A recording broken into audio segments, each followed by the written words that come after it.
Bonjour à toutes, bonjour à tous. Nous sommes le 16 novembre. Heureusement que j'ai ma petite cloche pour me calmer parce que je suis encore très contrarié par rapport à ces commentaires que je lis sur ces négationnistes, ces révisionnistes. Mais le pire, ce sont ceux qui doutent et qui se cachent derrière un doute hypocrite. Parce que dans le fond d'eux-mêmes, ils sont persuadés que tout ça, c'est faux.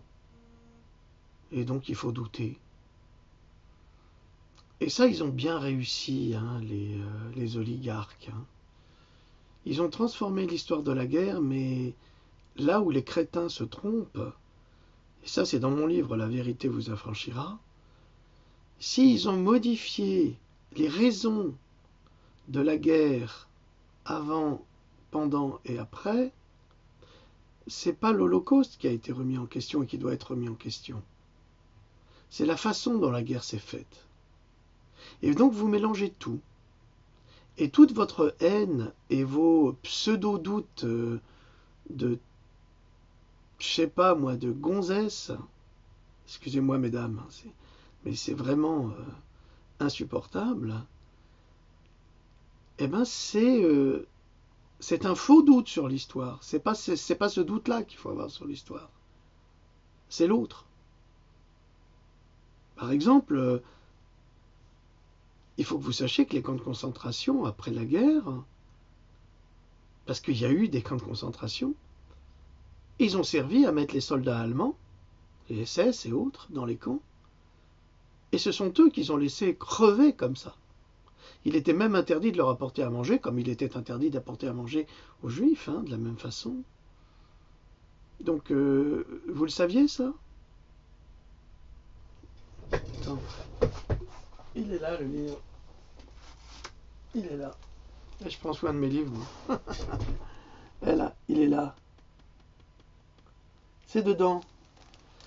Alors, vous mettez pas ça en doute? Hein? Ceux qui ont des doutes, vous mettez pas ça en doute? Il faudrait peut-être, hein? Non? Morts pour raisons diverses.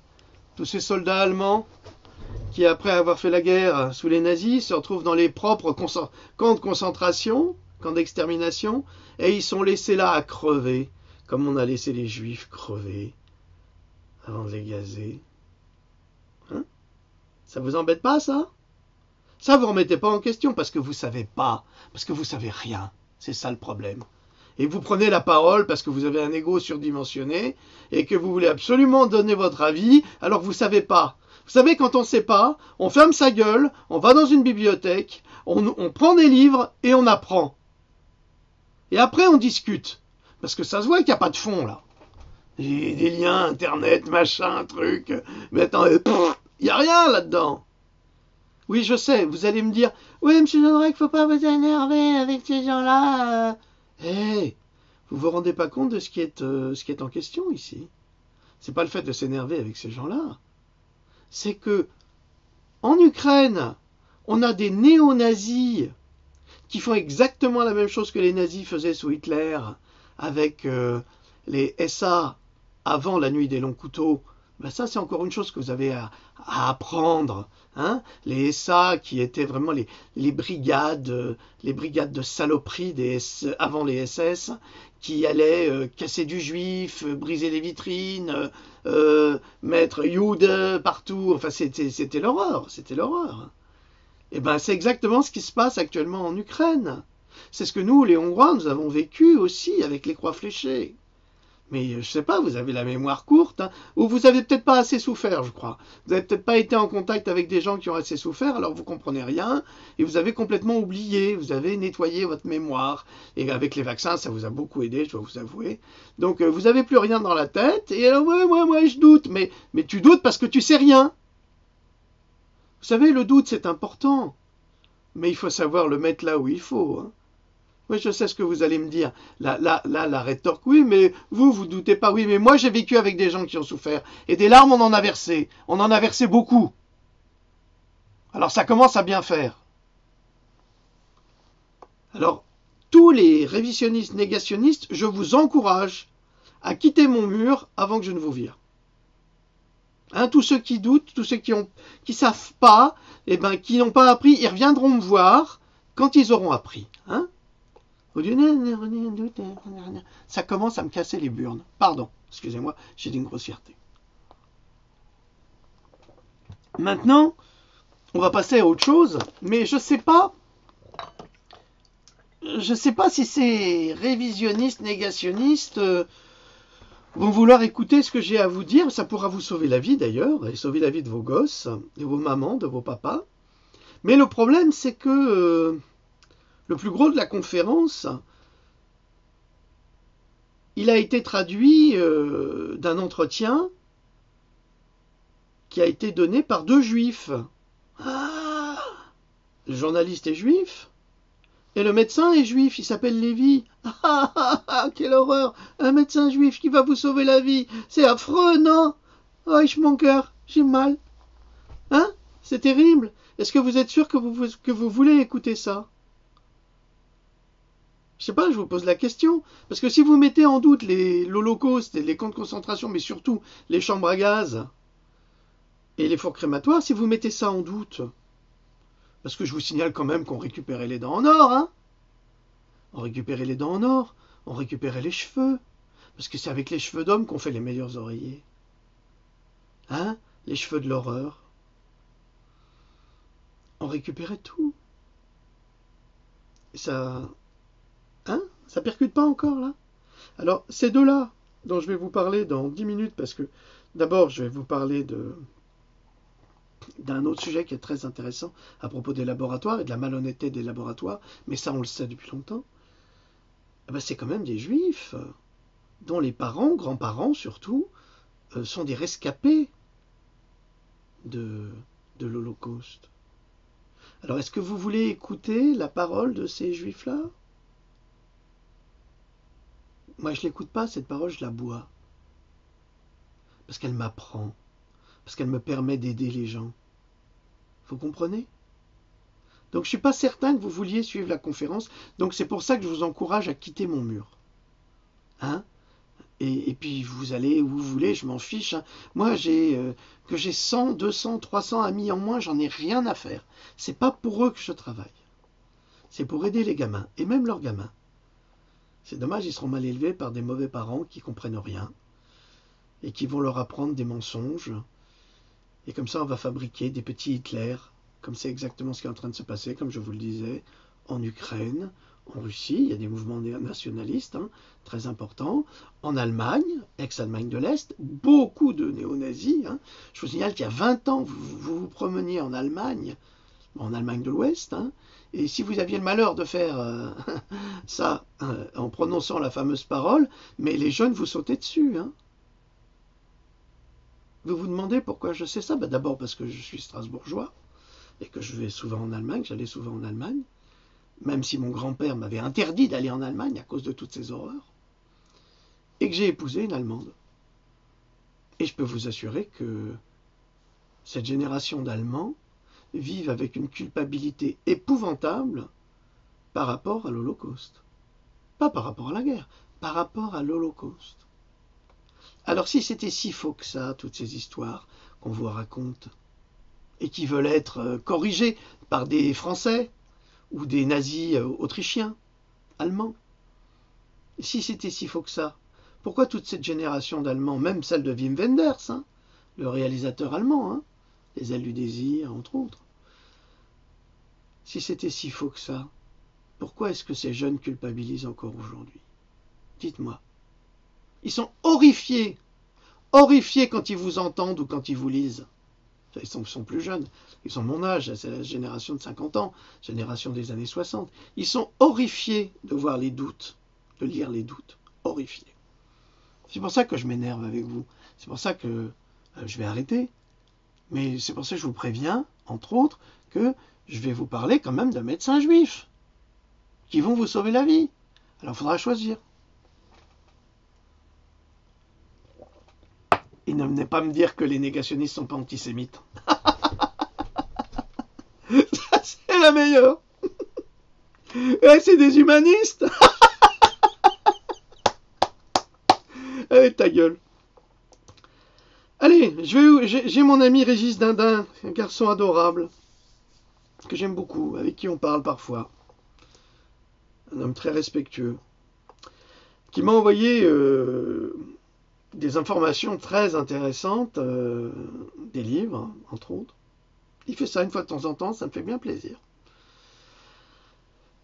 Et dont un de G. Edward Griffin, un Américain, qui s'appelle Un monde sans cancer, l'histoire de la vitamine B17. Parce qu'aujourd'hui, c'est vitamine. Hein. Alors là, c'est vitaminé. Hein. On va y aller. Alors, ce que j'ai relevé là-dedans, je suis au début du livre, jusqu'à la page 15, 20, bref. C'est que dans les premières pages, il y a des choses qui correspondent parfaitement au niveau des vaccins. Parce que ce que je vais vous apprendre aujourd'hui, c'est que les vaccins sont parfaitement inutiles. Nous en avons la preuve. Vous allez voir, vous allez être épatés. Et vous avez tout pour vous défendre contre la mère Buzine et puis l'autre Zébulon, là. C'est mauvais médecin, parce que c'est un mauvais médecin. Parce que si lui, c'est pas ça, c'est que c'est vraiment un mauvais médecin. Et puis l'autre aussi, la bonne femme, là. Alors, en 1966, l'ancien patron du FDA, Food and Drug Administration, donc c'est le département américain qui va donner l'autorisation des nourritures OGM, entre autres, et puis des vaccins, et puis des médicaments, Levothyrox 2, qui est meilleur que le Levothyrox 1, dites-le aux personnes qui en souffrent. Donc ça, c'est le FDA. Donc cet ancien patron, qui s'appelait James L. Goddard, comme Paulette, dans un discours devant l'association des laboratoires pharmaceutiques, déclara, ouvrez les guillemets, « J'ai été choqué par ce que j'ai vu. » C'est l'ancien patron. Hein. En plus du problème de la qualité des produits pharmaceutiques, il y a celui de la malhonnêteté dans les évaluations des nouveaux médicaments. Ça, c'est ce que je vous dis depuis des mois. Je veux bien admettre qu'il y ait une zone d'ombre dans l'évaluation des médicaments, mais la non-divulgation de données cliniques animales non favorables n'est pas une question de zone d'ombre. Qu'est-ce que ça veut dire, ça? Mais ça veut dire que des médicaments essayés sur des animaux ont prouvé qu'ils étaient toxiques. Mais on a écarté toutes les études sur les animaux. Comme ça, on a mis les médicaments en place. Ça doit être à peu près un petit peu ce qu'ils ont fait avec le Levothyrox 2. Le choix délibéré de favoriser des enquêtes cliniques en étant plus concerné par les amitiés au sein de l'industrie que par le développement de bonnes données d'évaluation n'est pas une zone d'ombre. Donc il parle de zone d'ombre, mais en même temps il déclare que, en fait, les laboratoires qui font les analyses, soi-disant laboratoires indépendants, et qui vont favoriser les analyses et les enquêtes cliniques, sont davantage concernés par l'amitié et les rapports étroits qu'ils ont avec l'industrie pharmaceutique, plus que par la réalité des résultats. C'était en 1966. À l'époque, on avait encore des gens honnêtes. Je crois que ça a commencé à vraiment pourrir avec l'administration Reagan. Là, le Deep State a vraiment pris le pouvoir. Son successeur au FDA, le docteur Herbert Lay, témoigna devant un comité médical du Congrès en 1969 où il déclara, ouvrez les guillemets, je vais prendre une gorgée parce que c'est plus long. Les patients qui sont décédés durant les tests cliniques n'ont pas été rapportés aux sponsors. Des personnes décédées furent listées comme sujets d'expérimentation. Certaines personnes listées sur la liste des tests n'étaient pas présentes dans l'hôpital au moment des tests. Des formulaires de consentement ont été prouvés avoir été signés après la date du décès des patients. C'est intéressant, ça. Encore, ils trichent. C'est les laboratoires qui trichent. Les rapports défavorables sont rarement publiés. De plus, les testeurs sont mis sous pression pour ne rien dire. Les laboratoires font ce qu'ils veulent.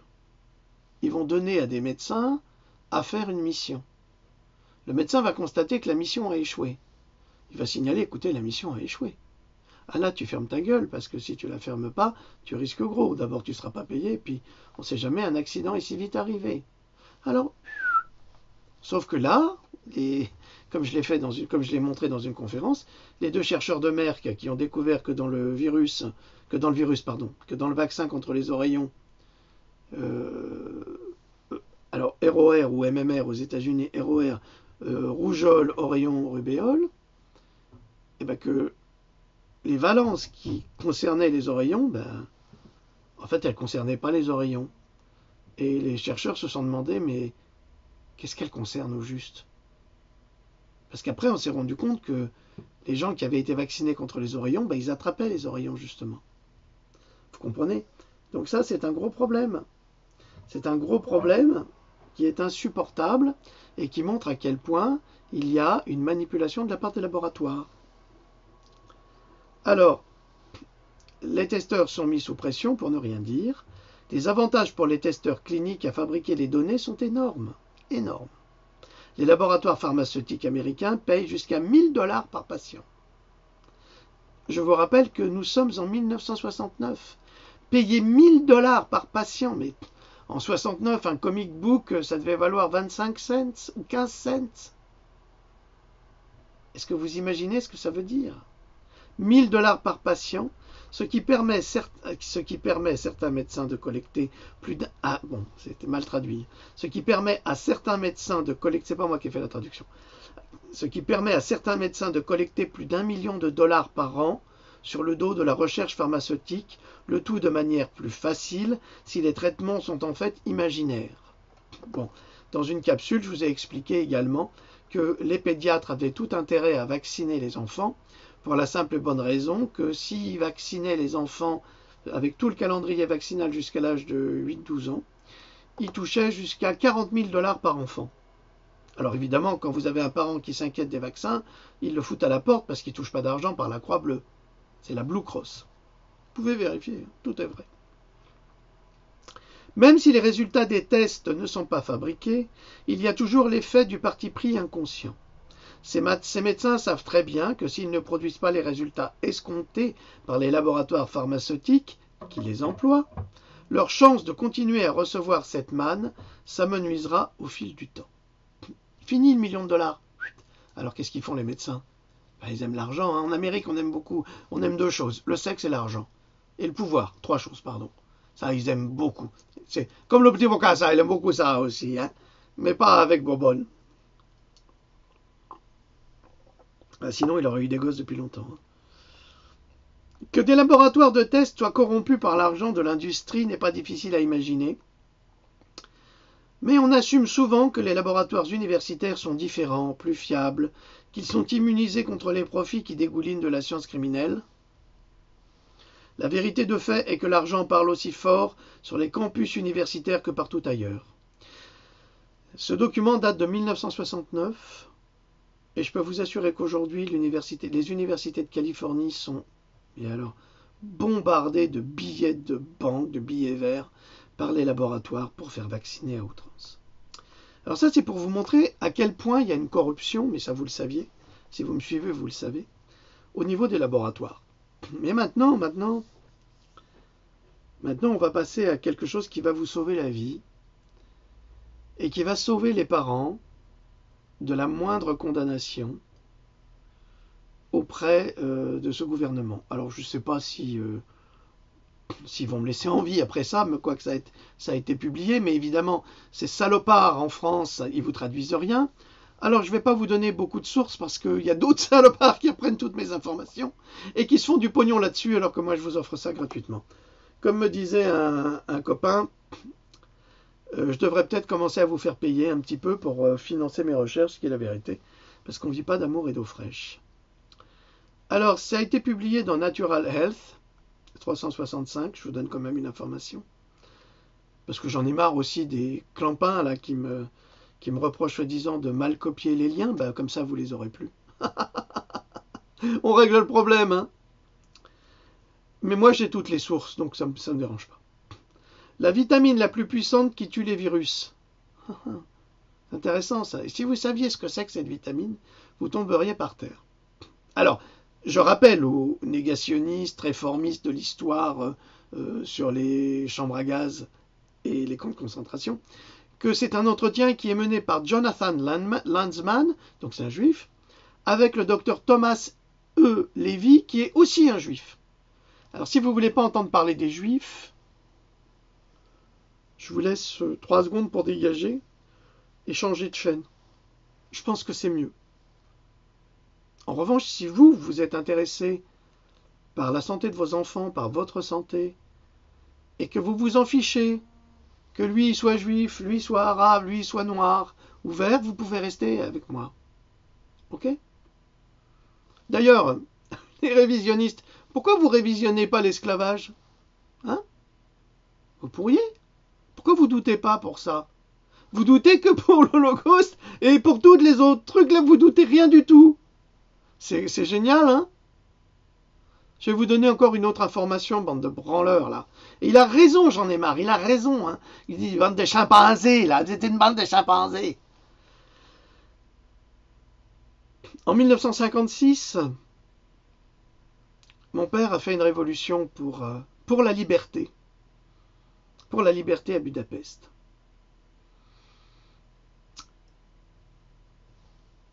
Après les événements, la police politique a laissé partir un certain nombre de jeunes Hongrois, parce que c'était soit ils restaient, ils allaient au goulag, soit ils partaient. Mais mon père est parti, mais il a laissé sa fille, donc ma sœur, à Budapest. Il a trouvé du travail immédiatement en Autriche, parce que c'est un ingénieur, et il n'a pas tenu le coup, parce que les Hongrois, comme les Russes, sont très attachés à la terre. Alors pour partir, il avait franchi un champ de mine, enfin c'est toute une aventure. Hein. Je raconterai peut-être, j'avais écrit ça il y a longtemps. Mais... Il est revenu, sauf que là on lui a dit, mais si tu reviens, tu sais que c'est fini pour toi. Ben oui. Eh bien, lui et des camarades à lui ont été envoyés dans un ancien camp de concentration en Yougoslavie, et on les y laissait crever. Mais oui, comme les soldats allemands, comme les juifs. Ben oui, c'est fait pour ça les camps. Les camps FEMA, ça sera fait pour ça aussi, vous allez voir. Ils nous réservent une chose extraordinaire là. Avec la pandémie qui va sortir, c'est exactement ce qui va se passer. Et donc, il a réussi à s'en sortir comment ? Eh bien parce que la Croix-Rouge venait les visiter en leur apportant des colis, puisqu'on leur donnait rien à bouffer. Et il a demandé, ainsi que ses camarades, de rejoindre la Légion étrangère. Alors, comme ils ont demandé la Légion étrangère, on les a mis dans des camions et on les a ramenés dans la ville, à Budapest, pour les envoyer à la Légion. Sauf que eux, ils ont sauté des camions et ils se sont tous dirigés vers les ambassades. Ambassade française, ambassade de Grande-Bretagne, belge ou autre. Et c'est comme ça qu'ils ont été sauvés. C'est juste pour vous dire que l'histoire, vous cherchez la vérité dans l'histoire, mais vous ne la connaissez pas, l'histoire, parce que vous ne l'avez pas vécue. Mais moi non plus, je ne l'ai pas vécue. Je l'ai vécue à travers mon père. Et je connais plus d'histoire que vous, parce que vous ne savez rien, et que vous n'avez rien vécu. Je suis désolé de vous le dire. Et grâce à mes petites histoires que je vous dis, j'ai d'autres témoignages qui confirment ce que nous disons. Vous comprenez ? C'est pour ça que ça me fout en rogne. Alors, pour le docteur Levy, la chose essentielle à savoir sur la vitamine C, c'est la plus commune, que c'est un antioxydant et qu'il a la particularité d'un antioxydant qui fait don de ses électrons et qui renoncera à ses électrons pour protéger la matrice. La matrice, c'est votre corps, c'est votre organisme. Vous n'avez pas compris, je reprends. La vitamine C est un antioxydant qui a la particularité d'un antioxydant qui fait don et qui renoncera à ses électrons pour les offrir à l'organisme et le renforcer. Une toxine, d'autre part, ou n'importe quelle infection, quelles que soient les causes d'un symptôme dans l'organisme, se produit dès lors qu'il y a l'augmentation d'un stress oxydatif.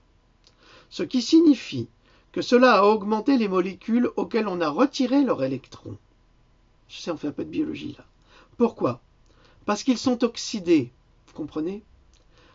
Alors, si vous n'avez pas compris, c'est pas grave. Dites-vous que quand il y a un stress oxydatif ou oxydant, eh bien, c'est là que les maladies s'installent, les virus trouvent une faille, et c'est là qu'ils rentrent chez vous, en vous, et qui vous font tomber malade. La vitamine C peut régénérer ses électrons, réprimer ou maintenir le niveau d'oxydation, le stress oxydatif, et soulager des symptômes.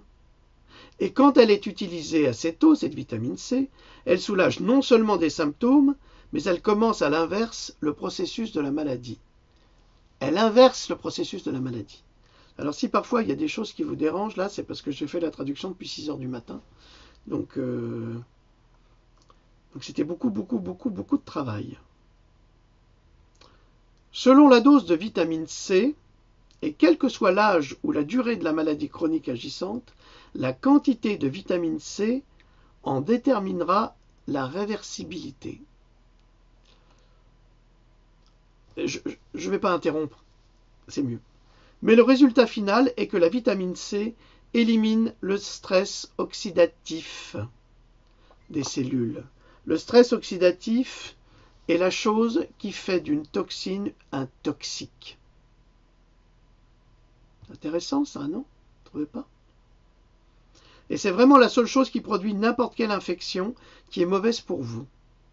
La vitamine C lutte contre l'augmentation des produits oxydés dans l'organisme qui se développent s'il en a manqué. Lorsque cette oxydation dépasse un certain point, c'est qu'il n'y a pas assez d'antioxydants, comme la vitamine C, autour des cellules pour les protéger. Et vous commencez à développer des symptômes et des maladies. C'est aussi simple que ça. Donc, vous avez un terrain, qui est votre organisme. Quand vous êtes en situation de stress, vous oxydez votre organisme. Alors normalement, avec une bonne nourriture, avec une vie saine, eh bien, vous avez les vitamines, les oligo-éléments qu'il vous faut pour fabriquer votre propre vitamine C. Parce que normalement, on doit la fabriquer. Mais depuis que les hommes font de l'OGM et s'alimentent de plus en plus mal, ils sont de plus en plus malades. D'ailleurs, on l'a constaté. Hein. Et ils ne fabriquent plus assez de vitamine C, ce qui laisse le terrain, donc le corps, l'organisme, libre, ouvert à toutes les infections possibles et imaginables. Et vous dites, la vitamine C, tu rigoles. Ben justement, si. C'est ça le problème. Bientôt, ils vont nous l'interdire. Alors, on reprend. Et c'est vraiment la seule chose qui produit n'importe quelle infection qui est mauvaise pour vous, le stress oxydatif. Il faut que vous reteniez ça. Le stress oxydatif est mauvais pour vous. Vous êtes stressé, vous vous énervez, vous fragilisez votre organisme. S'il n'est pas défendu par des vitamines C, et c'est pour ça qu'on dit que toutes ces maladies contre lesquelles ils veulent nous vacciner, eh ben, ça touche essentiellement des gens qui sont immunodéprimés. Et pourquoi sont-ils immunodéprimés? Ben parce qu'il leur manque de la vitamine C. Et d'autres vitamines, bien sûr. Mais pourquoi la vitamine C? On va y venir. La vitamine C lutte contre l'augmentation des produits oxydés dans l'organisme qui se développent s'il en a manqué. Lorsque cette oxydation dépasse un certain point, c'est qu'il n'y a pas assez d'antioxydants comme la vitamine C autour des cellules pour les protéger. Et vous commencez à développer des symptômes et des maladies. C'est aussi simple que ça. Alors moi, ça fait des années. D'ailleurs, je l'ai publié. Hein. C'est pas que je suis opportuniste, hein, pas du tout. Pas du tout. Je l'ai publié dans ce livre, enfin dans les deux là, dans Pandora. Parce que j'avais parlé d'un Américain, d'un jeune homme, qui s'appelait Mark Vark. Vous le trouverez dans Pandora. Il avait un cancer du côlon en stade 3 ou 4. Et on lui a proposé évidemment une chimiothérapie. C'est normal, il faut rentrer dans ses frais. Il faut que l'oncologue gagne de l'argent.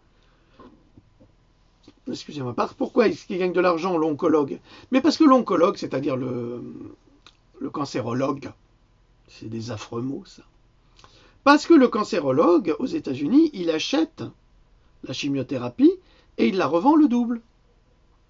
Donc c'est dans son intérêt de prescrire une chimiothérapie à ses patients. Parce que comme ça, les patients, quand ils ont une assurance maladie, l'assurance, elle paye la moitié, elle paye une partie, quoi. Bref. Donc Mark Vark a refusé ce traitement. Il a dit, j'en veux pas. Ils ont insisté, il a dit, allez vous faire foutre. Et il a décidé de se soigner lui-même. Et il s'est soigné comment? Eh ben, vous pouvez regarder chez Thierry Casanova. C'est un garçon très très bien, très performant, qui est spécialiste dans les jus de fruits, de vitamines naturels. Eh bien, il a pris des jus de légumes, des jus de fruits naturels, bio. Vous allez me dire, on ne guérit pas d'un cancer comme ça. Le fait qu'il en ait guéri, il s'en est sorti. Il s'en est sorti, il n'a plus de cancer depuis. Et j'ai ma sœur Dina, c'est ma frangine de cœur, on se connaît depuis l'enfance. Elle aussi, elle a eu un cancer du côlon. Et elle aussi, elle l'a soigné comme ça, sans chimio et tout. Et bien vous savez, elle a guéri son cancer. Donc, peut-être qu'il ne faut pas toujours croire ce qu'on vous dit. Hein. Peut-être que vous ne devriez pas me croire non plus, mais moi je l'ai publié. Hein. C'est indiscutable. Et d'ailleurs, Mark Vark, aujourd'hui, il a un site, vous pouvez aller regarder, et il vous dira tout. Il n'a rien à cacher. Il y a même des associations contre le cancer qui sont venues le voir pour utiliser son nom. Et il a dit la même chose qu'au cancérologue, allez vous faire foutre, vous n'utiliserez pas mon nom parce que moi je me suis guéri avec des produits naturels et vous voulez guérir les gens, soi-disant, avec la chimiothérapie. C'est un choix, hein. C'est un choix. Maintenant, bien sûr, il y a beaucoup d'autres antioxydants. Ah oui, pourquoi je vous ai dit ça? Ça me revient. Eh bien parce que Marc, il a livré une interview avec son infirmière, qui a quitté l'hôpital d'ailleurs, tellement elle était dégoûtée. Et ils se sont rendus compte que quand on donnait de la vitamine C aux patients, eh ben ils allaient mieux. Parce que les personnes âgées, en fait, sont souvent, sans le savoir, atteintes du scorbut. Mais qu'est-ce qu'il dit, Jean Droc? C'est là-dedans.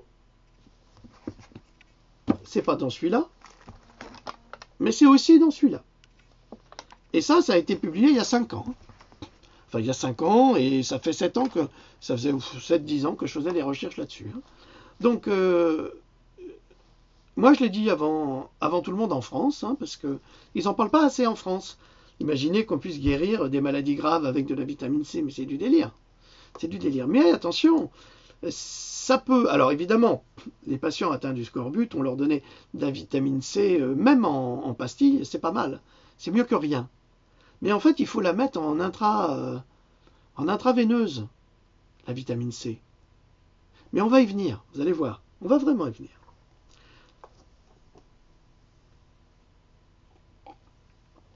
Ils vont me couper, ils vont me radier, c'est sûr. Je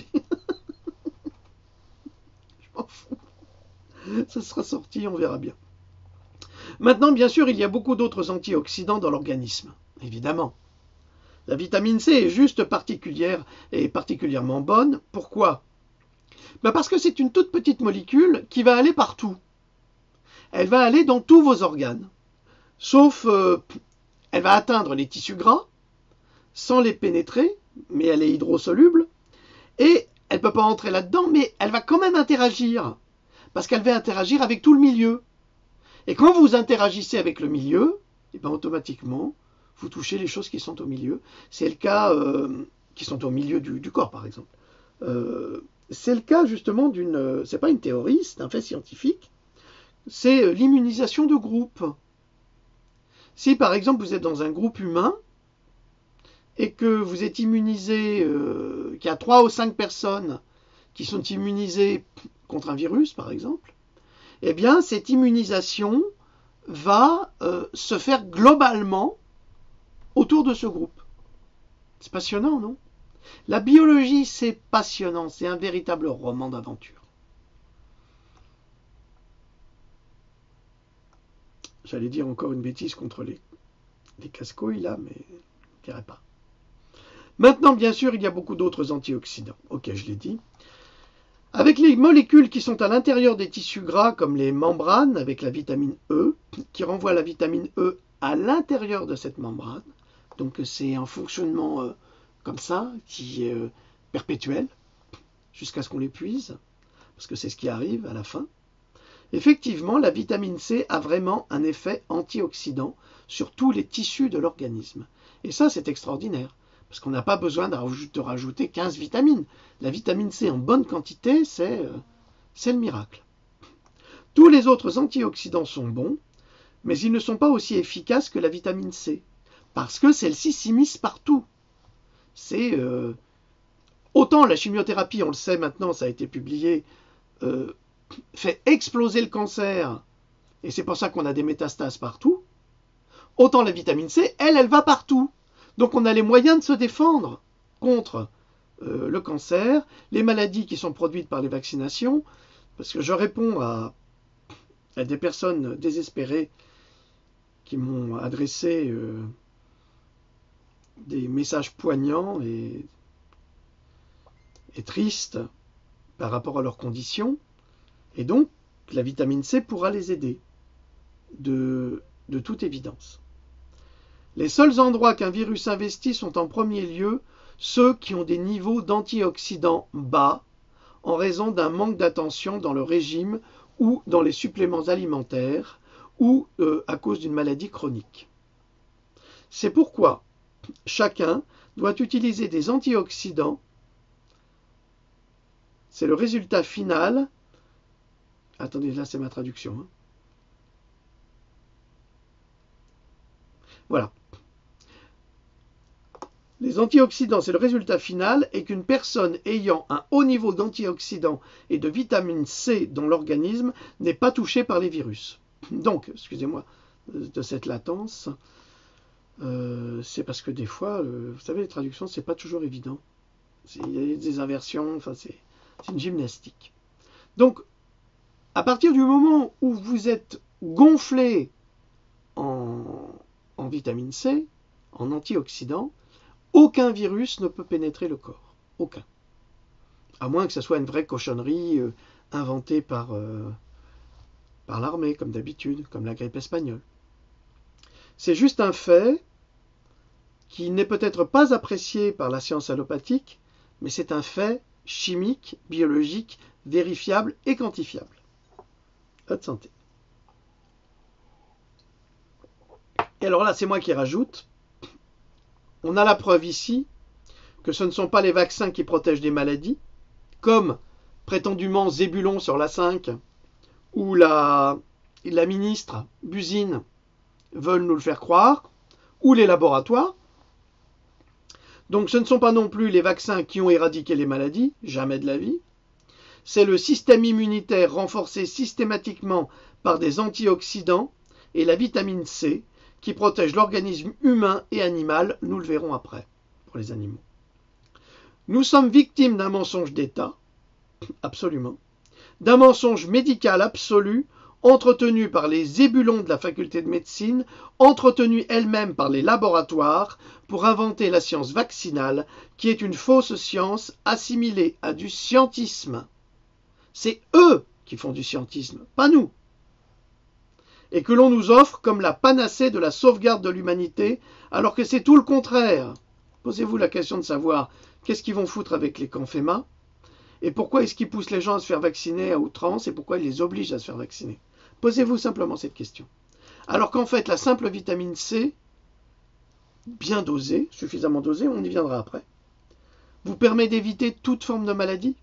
Mais attends, c'est pas fini. C'est pas fini. Tu vas voir. Tu vas voir. Ce qu'il y a d'incroyable, c'est qu'il y a une énorme quantité de littérature scientifique depuis les 70 dernières années sur le sujet.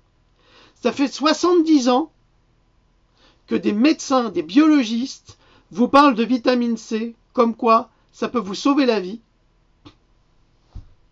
et on vous dit le contraire. Mais on est dirigé par qui exactement? Par des élus qui vont chialer dans les bras des parents des victimes, là, les baisers de Judas? Vous croyez à ça? Mais c'est une traîtrise absolue tout cela.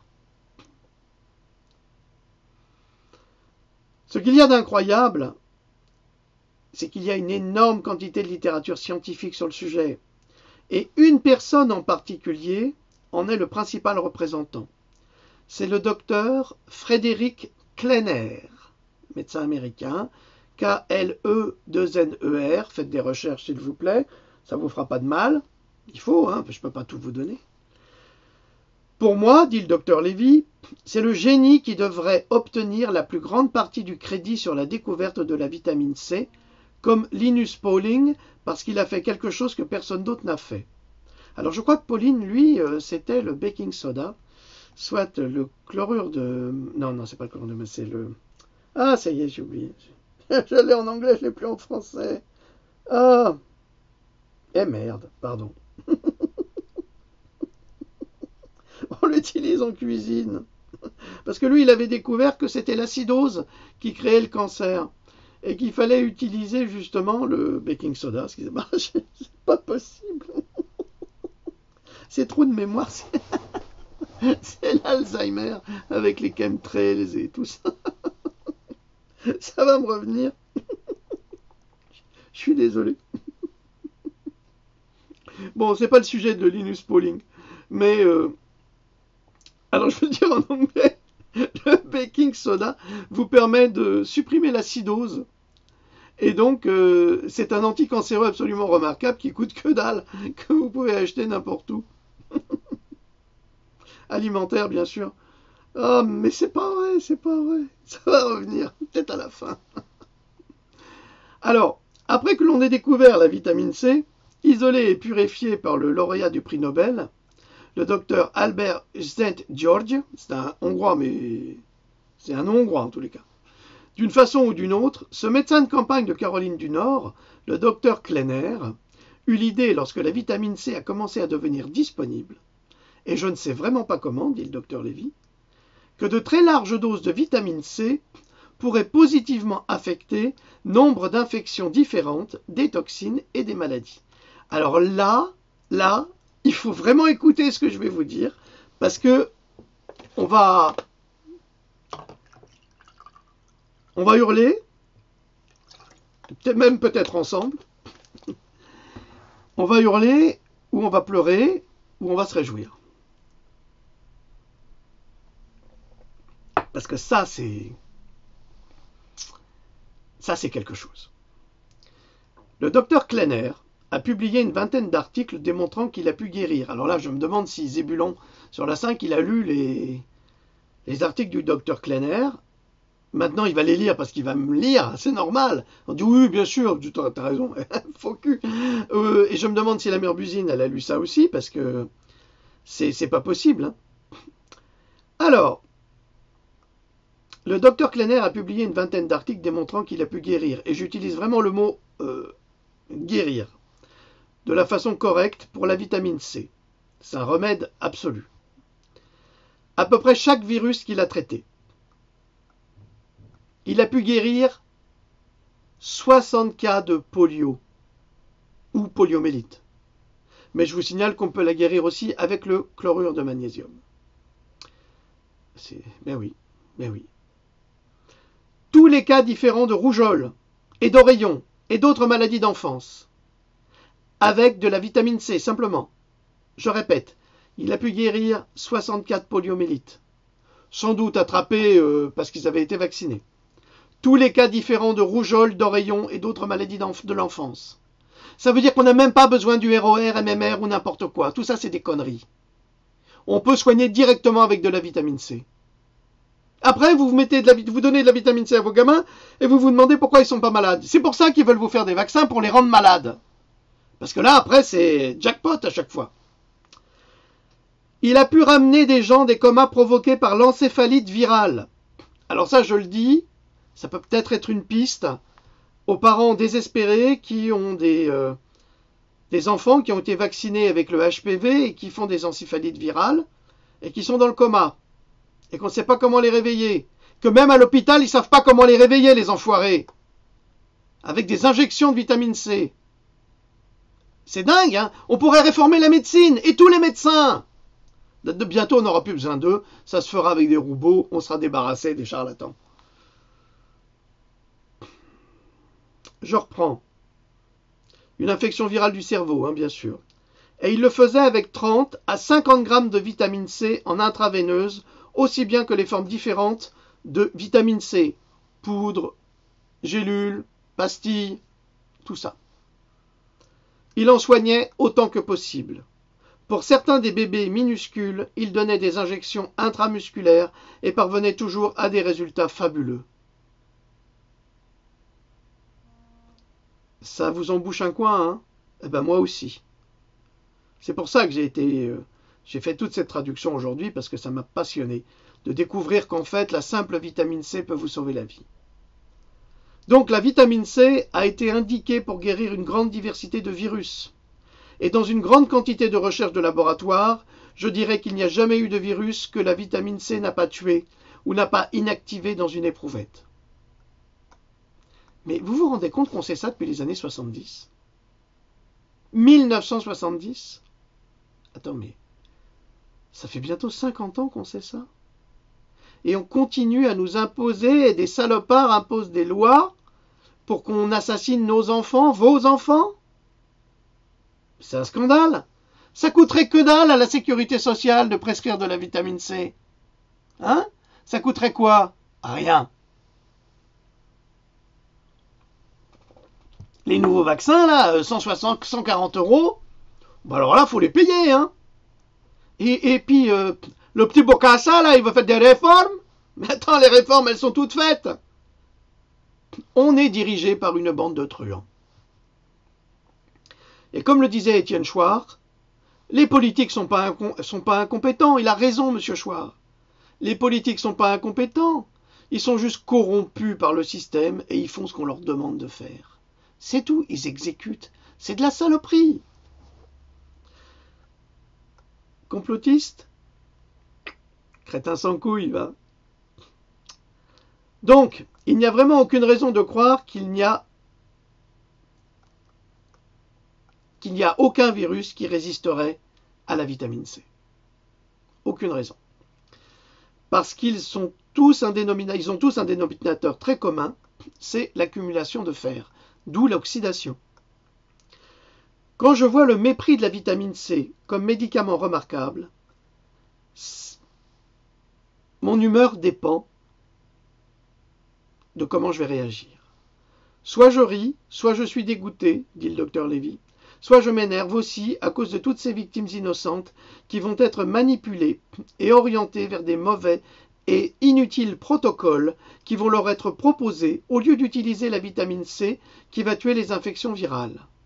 Alors, sincèrement, si les médecins n'y croient pas, parce que nombre d'entre eux sont des charlatans, je suis désolé de le dire, hein, puisqu'ils n'arrivent pas à soigner les gens, c'est comme ça, eh bien, qu'on donne de la vitamine C aux patients, en quantité raisonnable, hein, et si ça ne marche pas, eh ben on prendra leur protocole. Qu'est-ce que vous en pensez? Moi, je trouve que c'est une bonne version, ça. Si on veut évidemment soigner les gens. Mais si on ne veut pas les soigner, et si on veut les envoyer au cimetière, il vaut mieux pas prendre la vitamine C. Et là, je réponds aux 2 personnes qui m'ont écrit à propos de leur pathologie. J'ai dit, moi, je ne suis pas médecin, je ne soigne pas. J'ai dit, vous suivrez la conférence que je fais ce soir concernant la vitamine C. Et là, peut-être qu'elles trouveront des solutions. Je suis triste également, déclare le docteur Lévy, par le fait de constater que la vérité est simplement mise de côté et ignorée par les médecins, ou pire, supprimée par de nombreux médecins. Alors oui, c'est un grand mélange d'émotions qui me traverse. Je n'ai pas de réaction précise, cela dépend vraiment de mon état d'esprit. Mais, en règle générale, c'est triste. Et avec les émissions de radio comme la vôtre, donc, pas la mienne, mais celle qu'il était en train de donner, les livres que j'écris pour mes patients, des patients qui me consultent avec l'aide d'autres médecins. Je reçois des emails au quotidien. Ça me rappelle quelqu'un.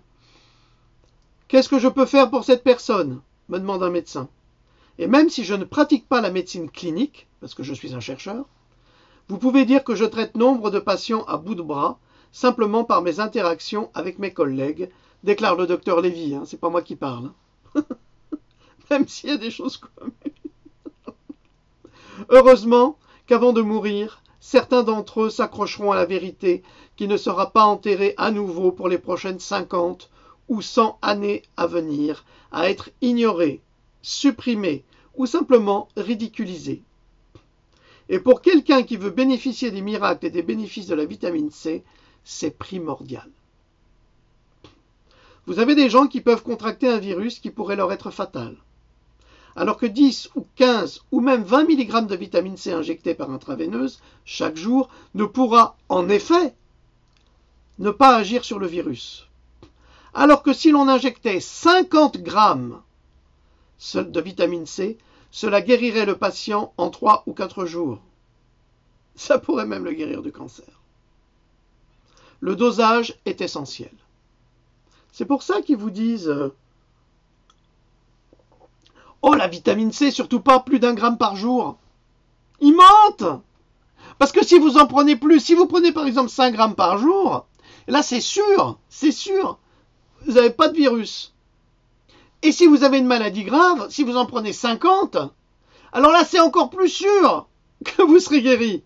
Ils veulent surtout pas, vous vous rendez compte, ils vont perdre leur clientèle. Ah, tais-toi, Jean Drac, tais-toi, malheureux, tu vas tomber dans l'escalier. Tu vas tomber par la fenêtre. Tu vas te faire écraser par un déséquilibré. Ah ouais, certainement. Mais que voulez-vous? On n'est que de passage.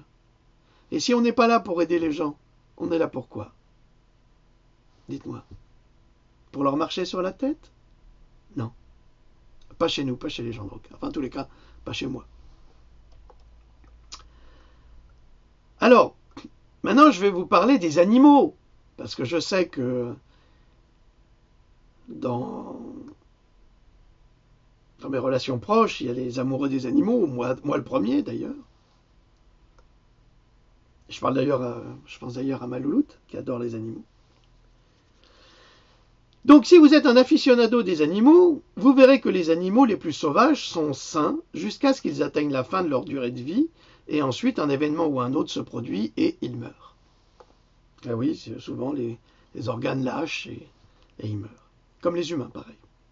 Mais ils ne passent pas 50% ou plus de leur durée de vie en étant chroniquement malades. Parce qu'en fait, je ne sais pas si vous avez remarqué, mais vos grands-parents, quand vous les avez connus vieux, ils étaient malades. Mais tout au long de leur vie, ils avaient une santé de fer. Mais vous, madame, vous, monsieur, vous qui êtes des générations des années 60 comme moi, vous avez passé votre vie à être malade. On a passé notre vie à être malade. Mais pourquoi? Mais à cause des vaccins. Ils nous ont rendus malades.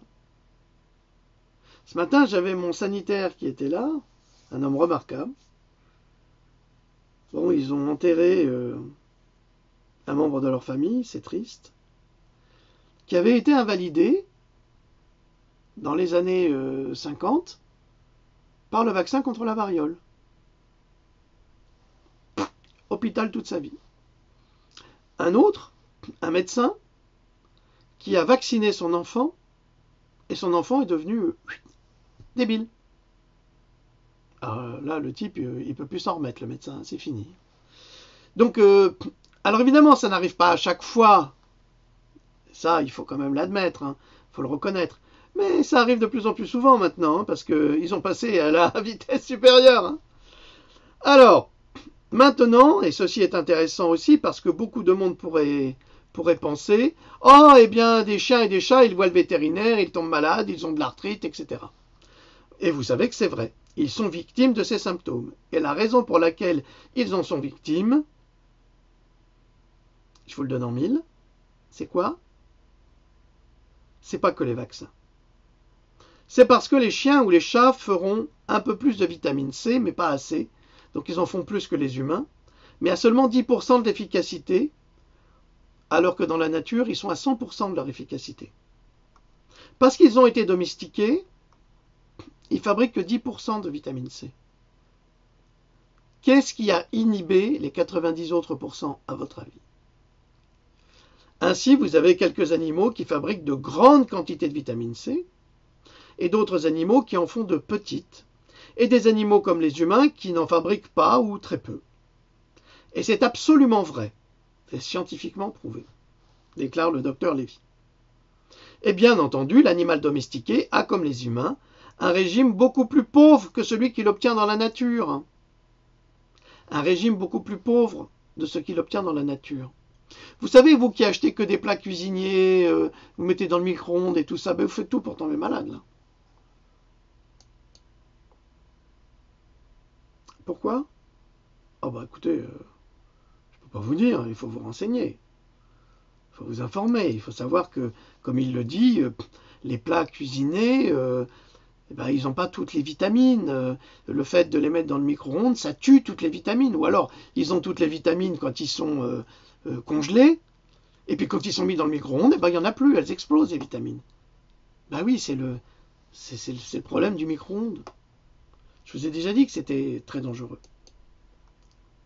Vous ne pouvez pas vraiment comparer un chien ou un chat mangeant des croquettes ou des boîtes à un prédateur tel que le loup qui mange d'autres animaux et des aliments naturels et frais. Eh oui, vous avez rarement un loup qui a de l'arthrose.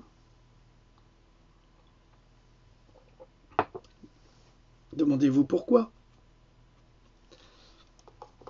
Ces aliments pour chiens et chats vont tous contenir plus, sont trop riches, que ce que le loup doit chasser pour survivre.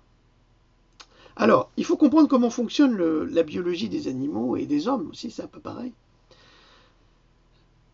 Le loup est un prédateur, il va chercher sa proie, elle n'est pas assez nourrissante pour lui, il n'en mange pas tous les jours, ce qui est vrai, donc son corps est obligé de compenser. Et il va compenser en fabriquant de la vitamine C. C'est comme ça que ça fonctionne. Pour les humains, ça devrait être pareil. Mais ça ne fonctionne plus. Pourquoi? Parce qu'on a tout endormi. On endort les surrénales en donnant de la cortisone. On endort le système immunitaire et le cerveau en donnant des vaccins, en donnant des mauvais suppléments ou des antibiotiques. On empêche le corps de se défendre. Je ne dis pas que les antibiotiques sont mauvais, attention. C'est pas du tout ce que je dis, ne me faites pas dire ce que je n'ai pas dit. Au contraire, les antibiotiques peuvent sauver des vies, et ils en ont sauvé des millions, bien plus que les vaccins. Contrairement à ce qu'on veut vous faire croire. Quand vous donnez aux chiens et chats des produits alimentaires traités, alors pourquoi je dis bien plus que des vaccins? Mais parce qu'on a des preuves maintenant. Vous avez bien vu ce médecin américain, il a soigné la rougeole, les oreillons, la polio, mais pas avec des vaccins, avec de la vitamine C, c'est tout. Quand vous donnez aux chiens, ce qui rend les vaccins inutiles et moins chers, puisqu'on n'en aura plus besoin. Quand vous donnez aux chiens et aux chats des produits alimentaires traités qui ont des conservateurs, alors vous prenez conscience que leur foie produit beaucoup moins de vitamine C que d'autres animaux de taille équivalente dans la nature. Et vous constaterez que les chiens et les chats restent un peu plus sains que les humains, mais ils commenceront à attraper des maladies similaires. Et une fois qu'ils tombent malades comme nous et finissent par développer des cataractes allant jusqu'à la cécité, et ayant à peu près les mêmes pathologies que celles des humains. Mon chat, ou Zola, est mort d'un cancer fulgurant des reins. Ouais, ça a été dramatique, mais il est mort elle est morte, ma petite chatte adorée, d'un cancer fulgurant des reins. Elle est morte dans mes bras. À cause de tout ça. Je ne le savais pas avant, je le découvre avec vous. Eh bien, tout d'abord, d'ailleurs, pourquoi les révisionnistes n'y doutent pas des vaccins? Pourquoi est-ce qu'ils croient bêtement tout ce qu'on leur dit? C'est ce que je vous ai dit tout à l'heure. C'est parce qu'ils ont un ego démesuré et une haine intérieure profonde. C'est pour ça. C'est pas parce qu'ils veulent réviser l'histoire, c'est parce qu'ils veulent trouver un justificatif à leur haine. Comprenez? C'est ça qui est insupportable. Alors, eh bien tout d'abord et avant tout, la question la plus importante pour la vitamine C, c'est le dosage. Combien de chiens meurent après une vaccination parce que c'est surdosé? Combien? J'ai une dame qui m'a écrit tout à l'heure, son époux est certainement mort d'un surdosage de vaccin. On lui a fait le vaccin, il a fait une syncope. Mais le médecin s'était trompé. Mais il n'est pas responsable, c'est pas le vaccin. C'est toujours pareil. Pour vos gosses, c'est pareil. Donc c'est le dosage. À chaque fois que je vais chez le vétérinaire et qu'il faut faire un vaccin à un chien, quand je parle de vaccin, c'est plutôt contre la maladie de Lyme, enfin la maladie de Lyme pour les chiens. Je dis, vous avez bien pesé le chien parce qu'il y a un ratio. Ils savent, hein, les bons vétérinaires, ils savent. Hein. Et il y en a qui n'y pensent plus des fois. Et puis votre chien, il vous crève dans les bras. Et c'est pas de leur faute. Nous en avons déjà un peu parlé. Mais si vous avez un montant X de stress oxydatif, passant dans votre corps, vous aurez besoin du montant X de vitamine C ou des antioxydants pour le traiter et le neutraliser, et qui permettra au corps de se remettre. Vous comprenez comment ça fonctionne? Stress oxydant, le stress va oxyder vos cellules et permettre au virus de vous pénétrer. Donc vous, pour lutter contre les infections, les maladies, vous devez prendre plus de vitamine C, c'est-à-dire pas une gélule, 5, 10 gélules de vitamine C, pour bloquer et pour refaire votre vitamine C pour protéger votre organisme. Je sais, c'est long, mais ça va vous sauver la vie. Et si systématiquement vous ne répondez pas à ce niveau de vitamine C ou de très loin de celui-ci, vous n'obtiendrez pas autant d'effets positifs, du moins en termes de guérison et d'une infection aiguë ou d'une toxine aiguë. Donc, le dosage est extrêmement important. Maintenant, il y a le parcours. Par où doit passer la vitamine C? Je vais accélérer parce que sinon on va me dire que c'est trop long, mais je suis désolé, ça m'a pris toute la journée à traduire, donc évidemment c'est long.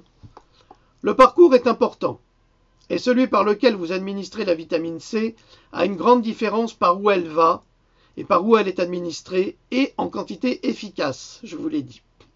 Rappelez-vous que le but de l'administration de n'importe quelle vitamine C est en fin de compte d'obtenir une molécule de vitamine C côtoyant une molécule toxique. Il faut que les deux soient à côté. Comme ça, la toxique va rencontrer la vitamine C, paf, elle va exploser. Inévitablement. Et si les deux ne peuvent se rencontrer, la vitamine C ne peut pas faire son travail. Donc si vous n'en prenez pas assez, elle ne peut pas agir. Elle agit que moyennement. C'est pour ça que vous dites, ouais, ça marche pas. Ben oui, ça marche pas, parce que tu n'en prends pas assez. Donc vous pouvez donner de la vitamine C en intraveineuse.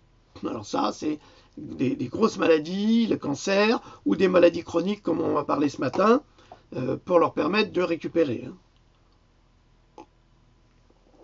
Vous pouvez aussi vous faire injecter de la vitamine C par voie intramusculaire. Vous pouvez en réalité inhaler dans un nébuliseur, diffuseur, vaporisateur. Elle peut être prise dans des solutions ophtalmiques. La vitamine C peut être prise par administration rectale aussi. Une fusée. Hein. Elle peut être appliquée actuellement à l'intérieur des oreilles ou sur la peau. Ou elle peut être utilisée dans les préparations liposomales, non seulement à prendre oralement, mais à s'étendre sur la peau et être absorbée transdermiquement, à travers les pores de la peau. Ce qui est formidable, c'est ça la vitamine C, on peut l'utiliser par tous les moyens. Et c'est une vitamine exceptionnelle, elle est unique. C'est un don de Dieu, quelque part. Si vous y croyez, mais si vous y croyez pas, c'est pas grave, on s'en fiche. Mais c'est un don extraordinaire. La seule chose à se souvenir est qu'indépendamment de la forme de la vitamine C que vous prenez, si vous la prenez sur une zone sensible comme l'œil, elle doit être correctement amortie et avoir un pH neutre. Bon, ça, c'est des spécialistes qui font ça. Lui, c'est un chercheur, c'est normal qu'il parle comme ça. Mais ça, je vous le signale. Ça veut dire qu'on pourrait peut-être même soigner la dégénérescence maculaire. Peut-être. Hein. Si on avait des médecins intelligents qui tenteraient le coup. Mais ça, vous pouvez être certain que les laboratoires ne vont pas le permettre en France et que les médecins ne vont pas prendre le risque parce ils vont se faire taper sur les doigts par la sécurité sociale qui est la chienne des laboratoires, hein, c'est évident. Mais à part ça, la vitamine C va avoir un effet positif partout où vous la donnez, où vous la prenez. Et mieux, elle est accompagnée vers le site de la pathologie qui montre comment elle sera efficace. Donc, mieux vous l'accompagnez là où il y a un problème. Vous avez un problème d'herpès ou je ne sais quoi sur la peau, traitez directement la vitamine C. Traitez directement la vitamine C. Ça soignera. Mieux que des crèmes, des trucs antibiotiques ou je ne sais quoi. C'est pas l'antibiotique qui va aider à ce niveau-là. C'est le système immunitaire qui va puiser en lui-même la force de supprimer le mal. Une chose qui devrait être évitée est la poudre d'ascorbate de calcium. C'est un tout autre sujet. J'écris un livre actuellement sur la toxicité du calcium. Le lait, le calcium? Les gens ne doivent pas ingérer des formes supplémentaires de calcium. Donc si vous prenez des médicaments, vitamines ou autres, le docteur Lévy vous recommande de ne pas les prendre. Pourquoi? Parce que l'ascorbate de calcium, ça fait partie de son nouveau livre, La mort par le calcium, est une substance nutritive toxique. En fait, dans les 2 dernières années, des études ont été publiées qui montrent, vous voyez, là, j'aurai pas de procès, ne vous inquiétez pas, ils peuvent pas. On a toutes les preuves. J'ai les études d'ailleurs. Qui montrent éventuellement que plus vous prenez des suppléments alimentaires à base de calcium, plus vous mourrez rapidement, purement et simplement. Et cela provoque une mortalité et pas simplement par maladie cardiaque. Donc, on soutient vraiment le concept qu'à peu près toutes les personnes âgées ont du calcium à l'excès, partout dans leur corps, même s'ils ont un manque de calcium dans leurs os, souffrant d'ostéoporose. C'est compliqué, hein? C'est intéressant. Faites attention à votre corps et ce que vous mangez. Le journaliste, donc, pose la question. Et toutes ces vitamines C synthétiques, tous ces boosters de calcium, vous savez, des produits alimentaires renforcés au calcium, des jus d'orange fortifiés avec la vitamine C, j'imagine que selon votre humeur, vous devez en rire ou parfois vous devez en pleurer avec ces informations commerciales qui imposent et proposent aux gens chaque jour des nouveaux produits enrichis à la vitamine C ou en calcium. Ai-je raison, docteur Lévy? Le docteur Lévy répond, eh bien, le marché, c'est un grand mot. Les gens ont juste besoin de se rappeler, et les médecins également, que le marketing n'a rien à voir avec la science. Le marketing est le marketing, et tout le marketing vise à faire vendre un produit, le plus souvent suivant un mode légal, mais pas toujours, sans le moindre respect pour la vérité absolue. C'est aussi simple que cela. Je veux dire que le lait fait du bien à l'organisme, entre guillemets, hein. Vous ne devez jamais cesser de boire du lait. Le lait est naturel. Nous avons été inondés de déchets toute notre vie. C'est-à-dire que tout ce que nous mangeons, c'est des déchets. Hein. Et ce lait, c'est un déchet. Et cela a été efficace parce qu'il n'y a pas une personne sur Terre qui ne pense pas que le lait ne serait pas bon pour votre régime alimentaire. La plupart des gens pensent que vous exagérez lorsque vous dites que c'est pas bon. Et ils pensent certainement que c'est trop bon pour eux. Le lait, c'est délicieux. Et je dirais, non, vraiment, le lait, c'est pas bon.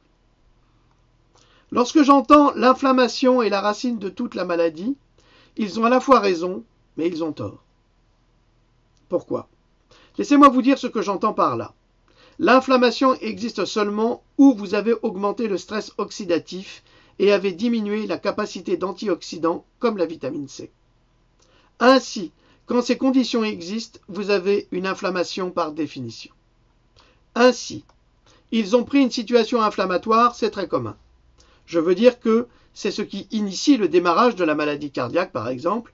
Vous perdez la vitamine C à l'intérieur de vos parois endothéliales, à cause des toxines et des microbes qui sortent du canal de vos racines, de la dent traitée, et qui entrent dans votre sang et s'installent à l'intérieur de vos artères.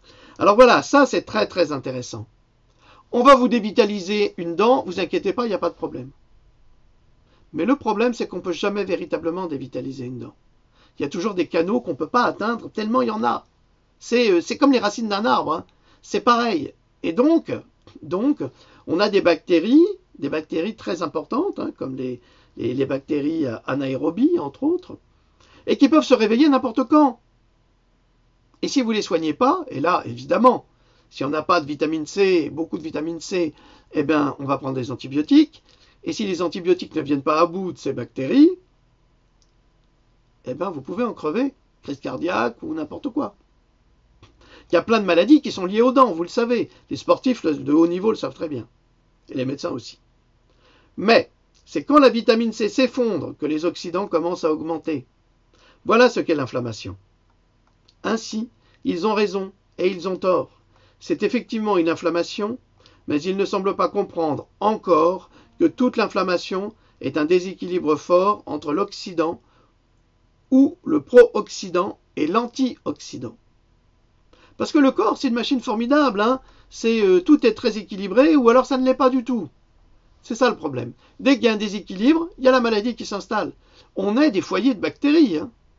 Les gens qui sont en bonne santé, ce sont des gens qui ont suffisamment de vitamines dans le corps pour lutter contre une infestation de virus ou un réveil de virus. Le docteur Lévy déclare, c'est plutôt ironique, mais c'est en réalité ce qui fait mal. La dissémination des bonnes informations sur la vitamine C plus que tout le reste. À peu près toute la population connaît la vitamine C. Et chacun sait qu'elle est bonne pour tous. Ouais, je connais la vitamine C, j'ai pas besoin de vous désormais. La vitamine C, elle est bonne pour nous tous, c'est sûr. Ok. Et c'est là où l'enseignement s'arrête. C'est-à-dire que c'est toujours une question de dosage. Oui, la vitamine C, je connais, je vais en prendre 2 gélules et c'est bon. Ben non. C'est pas 2 gélules que tu dois en prendre. C'est 10, 15, 20. Ce qu'ils n'ont jamais eu une occasion de réaliser est que non seulement la vitamine C est bonne pour vous, mais quand vous en prenez en grande quantité et vous cessez de la neutraliser à l'intérieur de votre organisme, c'est non seulement bon pour vous, mais elle va vous préserver. Elle va éliminer la possibilité de développement de nombre de maladies, elle va guérir à peu près n'importe quelle infection que vous pourriez probablement avoir. Elle va neutraliser n'importe quelle toxine ou poison que vous pouvez prendre à l'intérieur de votre organisme. C'est très important ça. C'est un scientifique qui travaille sur le sujet depuis des années. Il le sait certainement mieux que les zébulons qui essayent de vous mal soigner. Ben, il y en a des bons quand même, heureusement. Hein. Heureusement, j'en connais certains qui sont devenus des amis d'ailleurs. Ainsi, ils savent que la vitamine C est bonne pour vous, mais ça ressemble à cette partie visible de l'iceberg. Et alors, assez ironiquement, le fait qu'ils savent que la vitamine C est bonne pour vous les empêche de réveiller n'importe quel curieux qui poserait la question de savoir combien elle est bonne pour vous. C'est vrai, vous vous dites qu'elle est bonne pour vous quand vous allez chez le médecin, mais le médecin ne va jamais vous dire pourquoi elle est bonne pour vous et comment elle est bonne pour vous, c'est-à-dire toutes les maladies qu'elle peut éradiquer. Il y a des gens qui sont malades depuis 20 ans et qui vont se mettre à prendre de la vitamine C à 50 grammes par jour pendant 4 jours et qui vont être guéris. Alors que la médecine allopathique, pendant 20 ans, a entraîné ces pathologies. Ici, c'est pas trop tard. C'est pourquoi je pense que mon nouveau livre pourra vraiment toucher la corde sensible. Tout le monde pense que le calcium est bon pour l'organisme. Alors là, on revient au calcium. Mais que vont-ils penser lorsqu'ils découvriront qu'ils s'empoisonnent en prenant du calcium? Ils savent que la vitamine C est bonne pour eux, donc ils vont prendre du calcium. Et ils vont prendre aussi de la vitamine C. Mais ça ne suffit pas. Mais que vont-ils faire quand ils découvrent que, dans leur quête de bonne santé, ils ne se rendent pas service avec le calcium, mais ils empoisonnent activement leur organisme? Peut-être cela touchera-t-il la corde sensible, nous verrons. La vitamine C est tellement efficace et dans l'absolue circonstance, c'est si rare. C'est la seule vitamine de cette période, du temps en 2017, qui fait échouer considérablement les maladies et qui améliore la condition des patients. Je n'ai pas dit le remède, cela ne va pas guérir toutes les maladies. Mais c'est le seul de ce temps à faire échouer considérablement la maladie et à améliorer l'état du patient. La vitamine C parvient à rendre une personne moins symptomatique. Vous avez une maladie symptomatique, la vitamine C peut baisser le symptôme. Et quand elle a assez de vitamine C, elle va juste là où elle doit aller.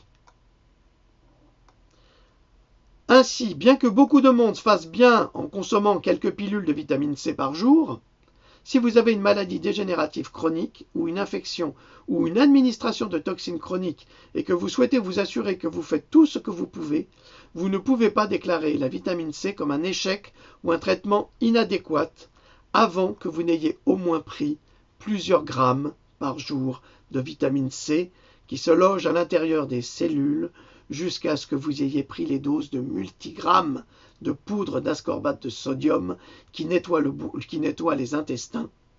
L'ascorbate de sodium qui nettoie les intestins, neutralise les toxines et obtient d'autres vitamines C, pas dans votre espace intracellulaire comme les liposomes, mais dans les espaces extracellulaires de l'organisme. Alors pourquoi il faut nettoyer les intestins? Parce que dans les intestins se logent tous les virus. C'est le noyau du problème. Les intestins épousent, accueillent, embrassent tous les virus. Donc, il faut les désinfecter, et vous pouvez les désinfecter uniquement en renforçant vos cellules avec beaucoup de vitamine C et en prenant de la poudre d'ascorbate de sodium pour qu'il y ait une réaction de diarrhée qui va fluidifier, si vous voulez, tout ça et entraîner avec tous les virus. Je sais, c'est compliqué, mais normalement c'est ça la science. C'est pas le scientisme des vaccins. Le journaliste, Jonathan. Attendez une minute, docteur Lévy. Vous lisez juste dans mes pensées. J'attendais le bon moment pour vous demander ceci. Et je sais qu'il y a littéralement des milliers de gens écoutant ce programme tout de suite qui diront « Qu'en va-t-il demander à propos de la diarrhée ?» C'est une chose commune que les gens prenant de la vitamine C et qui disent « Oh mon Dieu, ces trucs sont inutiles pour moi, ça m'a donné la diarrhée. Je vais arrêter de prendre de la vitamine C tout de suite. » Que diriez-vous à ces gens? Le docteur Lévy répond « Je dirais qu'ils passent à côté de l'essentiel. La diarrhée n'est pas un effet secondaire, c'est un effet désiré. Maintenant, si vous ne voulez pas traiter la diarrhée, c'est bon.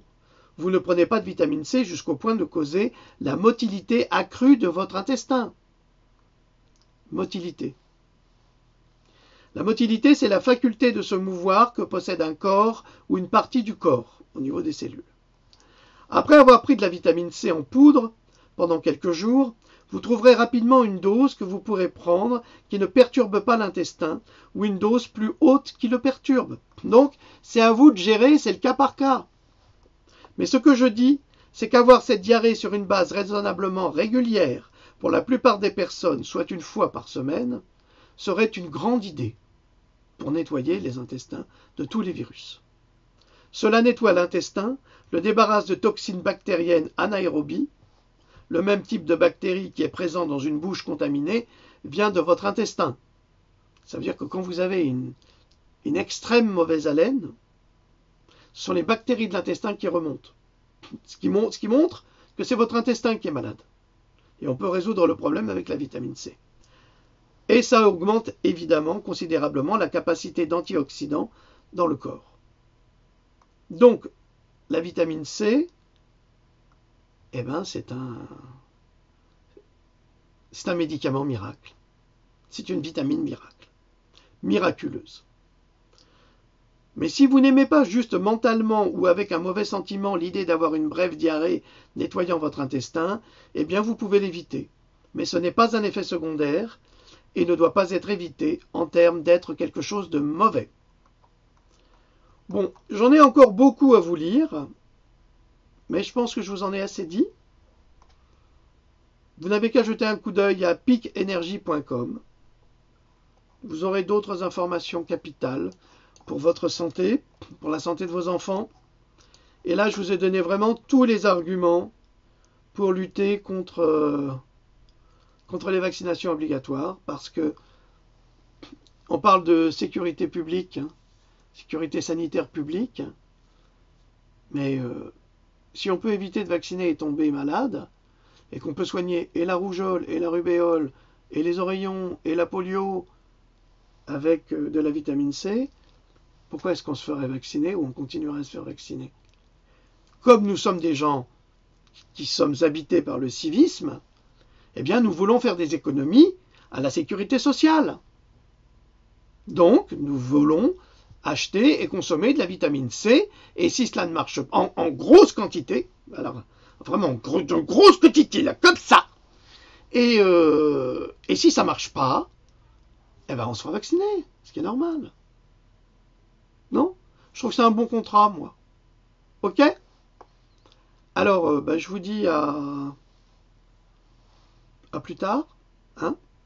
J'espère que vous tirerez les leçons des recherches du docteur Lévy, qui sont absolument remarquables, auxquelles personnellement, moi, je crois. Si vous n'y croyez pas, c'est pas mon problème. Moi, je ne fais que vous donner des sources médicales et scientifiques, et je ne fais pas du scientisme comme certains zébulons de la télévision ou du gouvernement. Allez, salut à tous.